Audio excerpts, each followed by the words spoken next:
प्यारे दोस्तों, नमस्कार, आदाब और सत श्री अकाल। आप सभी का स्वागत है आपके अपने चैनल फैक्ट्री कल्चर पर, जहां हम आपको समझाते हैं फार्म्स और फार्म्स में होने वाली एक्टिविटीज से जुड़ी कई ऐसी बातें जो हमारे देश में कृषि को एक बेहद खास अंग बना देती हैं। हाल ही में हमने आपको न्यूट्रिशन और हेल्दी डाइट से जुड़े कई इंग्रेडिएंट्स को उगाने, हार्वेस्ट करने के और प्रोसेसिंग करने के कई खास तरीकों के बारे में बताया। दोस्तों, हमारे आज के इस वीडियो में हम आपको बताने वाले हैं कि पीनट यानी कि मूंगफली किस तरह बनाई जाती है, बड़े बड़े फार्म्स में होने वाली एक्टिविटीज किस प्रकार की जाती हैं और कौन कौन सी मॉडर्न मशीनरीज इस प्रक्रिया के दौरान इस्तेमाल में लाई जाती हैं। सॉल्टेड पीनट्स, चाहे बच्चे हों या बड़े, सॉल्टेड पीनट्स तो हर किसी का मन पसंदीदा है, लेकिन आज की प्रक्रिया में हम आपको समझाएंगे कि पीनट्स को सॉल्टेड पीनट्स में किस तरह तब्दील किया जाता है, इन पीनट्स को बड़े बड़े फार्म्स में कैसे उगाया जाता है। साथ ही हम आपको बताएंगे पीनट से पीनट बटर की प्रोसेसिंग किस तरह की जाती है। अक्सर मूवीज के अंदर पीनट्स का इस्तेमाल नट्स के लिए किया जाता है, मगर दोस्तों यह महज एक मजाक से बढ़कर और कुछ नहीं है, क्योंकि स्वाद के मामले में पीनट्स का कोई जवाब नहीं है।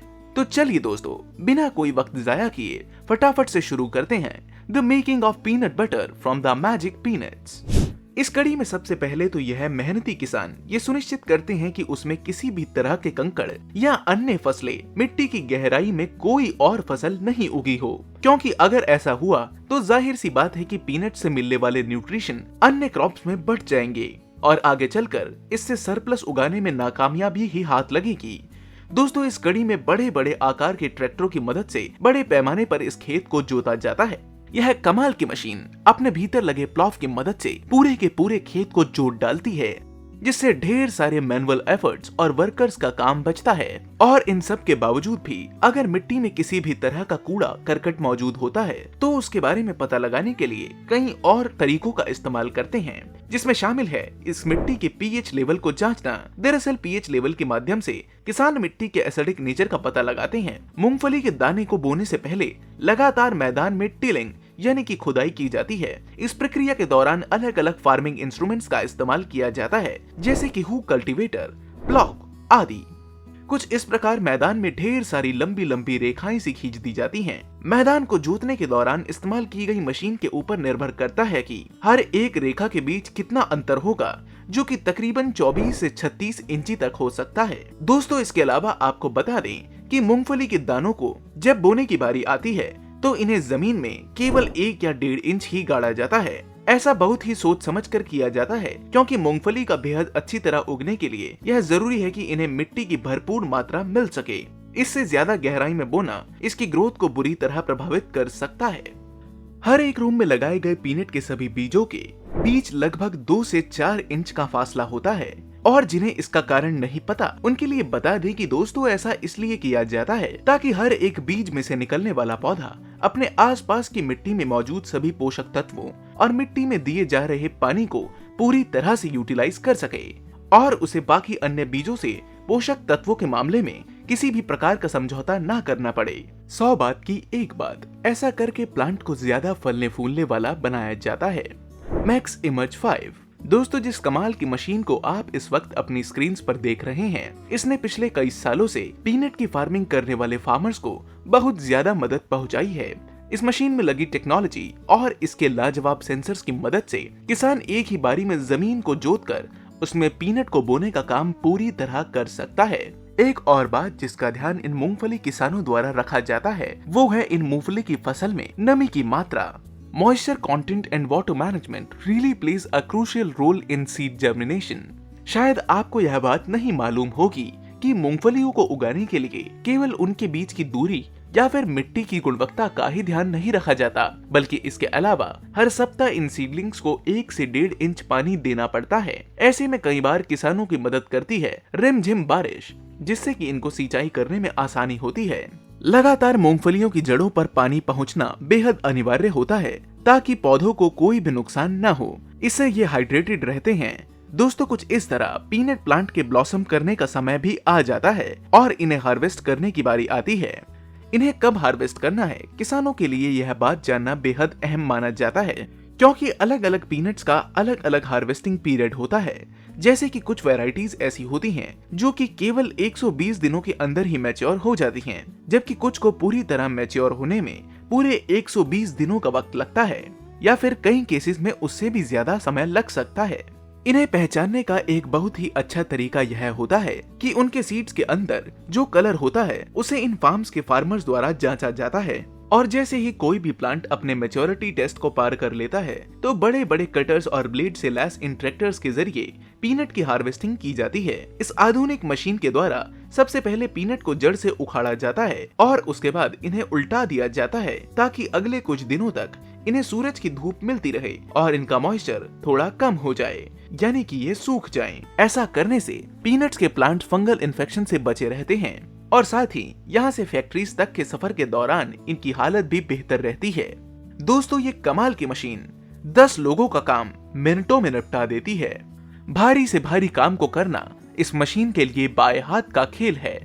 प्यारे दोस्तों, ये नजारा जो आप इस वक्त अपनी स्क्रीन पर देख रहे हैं, वास्तव में यहाँ जड़ से उखड़ी हुई मूंगफलियां धूप सेक रही हैं। इन मूंगफलियों को धूप में तपाया जाता है ताकि यह नमी खो दें और सूख कर कड़क बन जाएं। अगले पड़ाव में पीनट कंबाइन हार्वेस्टर नाम की ये मशीन इन झाड़ियों में से मूंगफली को अलग करने का काम करती है। इसमें लगे कंपोनेंट्स मूंगफली को अलग करते ही मशीन के स्टोरेज चैम्बर में भेज देते हैं। इस प्रक्रिया के दौरान बाकी के बचे हुए प्लांट्स को मशीन द्वारा वापस मट्टी में दबा दिया जाता है। जिस प्रकार मोटू और पतलू की जोड़ी थी, बिल्कुल वैसे ही इन हार्वेस्टर की और उनके स्टोरेज टैंक की भी होती है, जहां एक और ये हार्वेस्टर बड़ी ही तेजी से इस फसल को काटता जाता है। वहीं इसके साथ में हौले हौले चल रहा ये स्टोरेज टैंक कटती हुई फसल को अपने भीतर स्टोर करता चला जाता है। यहाँ एक बार फिर इनका इंस्पेक्शन किया जाता है और यह पता लगाया जाता है कि ये वजन, आकार और रंग रूप में कितनी बेहतर हैं। चलिए दोस्तों, अब हम इन मूंगफलियों के दानों को पीनट बटर में बदलने की इस प्रोसेस को बेहद ही नजदीक से देखते हैं। दोस्तों, मूंगफली को पीनट बटर में तब्दील करने की ये प्रोसेस कुछ इस तरह अंजाम दी जाती है। इस कड़ी में सबसे पहले इनकी साफ सफाई यानी कि इनकी क्लीनिंग की जाती है। इसके बाद इन्हें बेलन के आकार की मशीन से रोल किया जाता है और इसी दौरान एक दूसरे से टकराकर इनके शेल्स खुल जाते हैं और कुछ यूं ये डी शेलिंग की प्रोसेस को एग्जीक्यूट किया जाता है। क्लीनिंग और डी शेलिंग के बाद आगे का रास्ता साफ हो जाता है। ये मूंगफलियां आगे बढ़ते हुए तेज हवा का एक झोंका सहन करती है, जिससे कि इनके शेल्स के साथ आई गंदबला उड़कर कोने हो जाती है।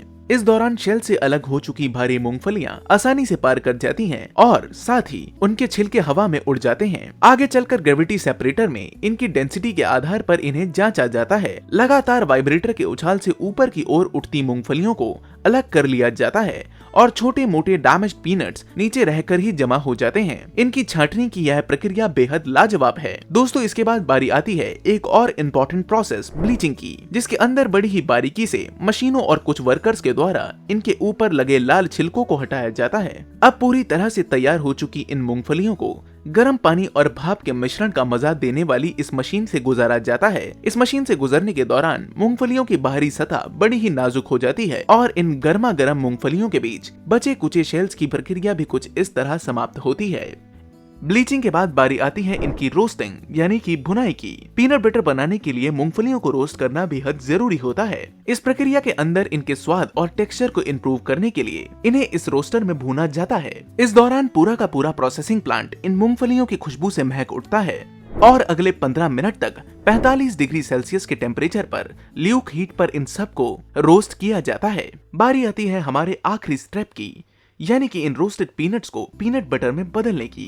स्क्रीन पर नजर आ रही मशीन की मदद से लगातार गर्म तापमान में घोली जा रही इन पीनट्स को पीनट बटर में बदल दिया जाता है। इस दौरान इनकी ब्लेंडिंग यानी कि घोटाई की जाती है। पीनट के एक एक दाने को धीरे धीरे ब्लेंड किया जाता है, जिसके चलते यह अपने नेचुरल ऑयल को रिलीज कर देती हैं और ये एक पेस्ट जैसी कंसिस्टेंसी ले लेती हैं।